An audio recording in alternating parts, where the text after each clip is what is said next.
Alright boys, so we stripped off the nose because the more I open it, the worse it keeps getting. It's going to eventually break off, make an even bigger mess for me.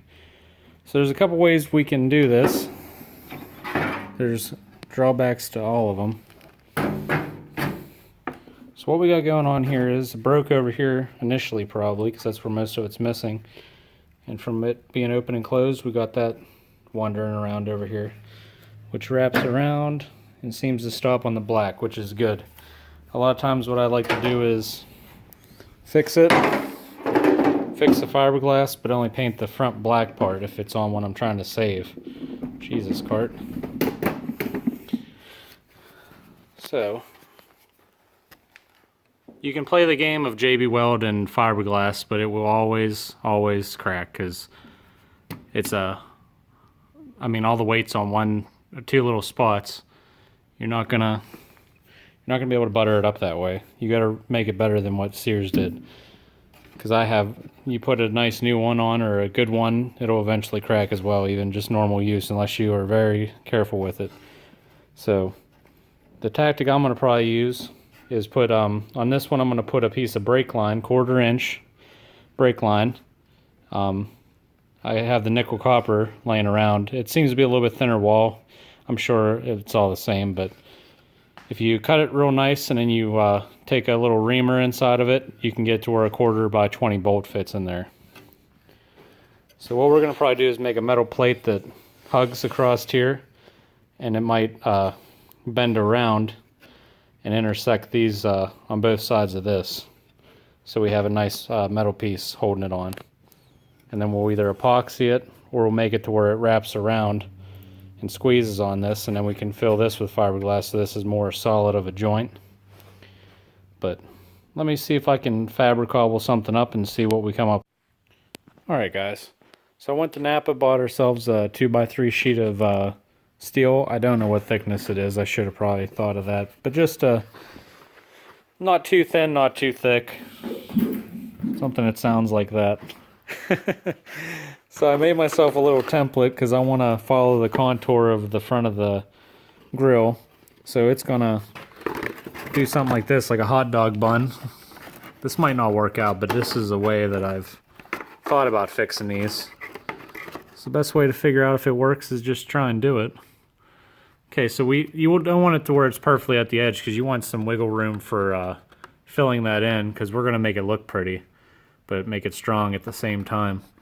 So the idea is that this is going to wrap around like that, and the magic area is going to be right here.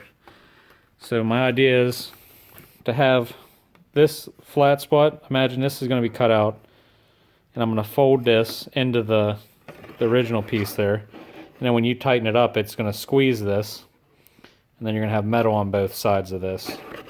Then you're going to have the rib on the back. So that'll be on both sides, and epoxy it, and we're going to do the same thing to where this isn't overlapping like it is. You don't want it like that, you want it something like that. So because you don't want to have that overlapping and then see that all the time. So we'll hide our sins a little bit. And so make it out of cardboard first, and then I'm going to transfer it over to metal, hopefully make this an all one swoop, and see what we have. So drill some holes in it, pop rivet it, sheet metal screw, glue it, whatever you pick your poison. So let me see what I can do. Alright, so this is what I came up with for a template, which will make a little bit more sense here in a second. I did already transfer it over to metal while I was gone. So this part's gonna have that little gap again. These pieces are gonna hold onto there and give you an attachment point. These guys, they need trimming, but we're going to do that in metal. This gets me close enough. These are going to wrap around like that, and we're going to drill a hole through them, glue them, screw them, do what we need to do. This piece back here, I don't want this big flat portion there. We'll end up doing something with that, I'm sure, but I'll leave it there because it doesn't affect anything. Same with this one, and then the same with that one.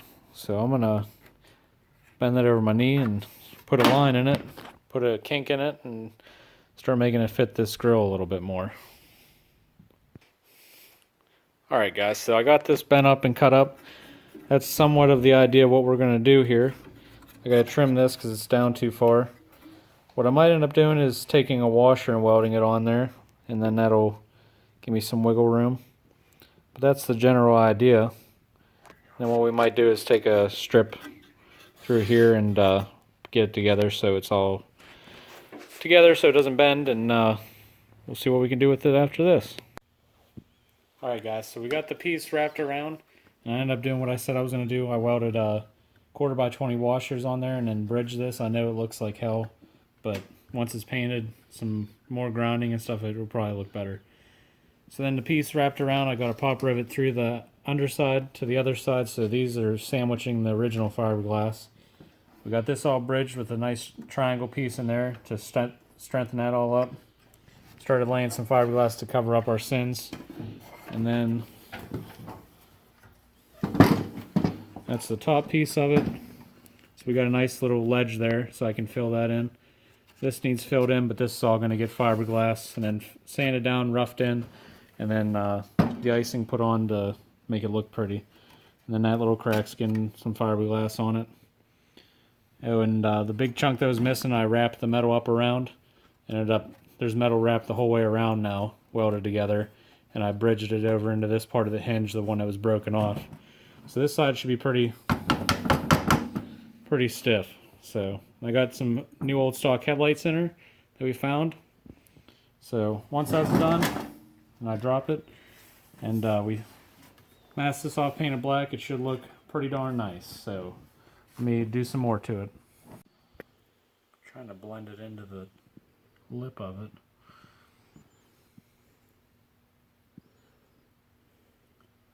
So we got the bottom part, if you can see that, bub. That leveled out pretty nice, but I just want it to where it transitions at least one thin layer to get started, to kind of hide where we welded.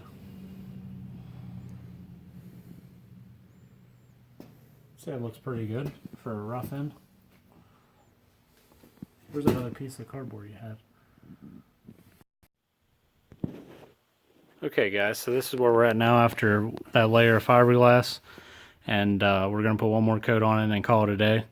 But I do have it fitting, so you can see the metal pieces right there, sandwiching the original fiberglass on both sides. So it'll be nice and sturdy. You got the metal underneath here, wrapped around, and pop riveted about 5 or 6 different places.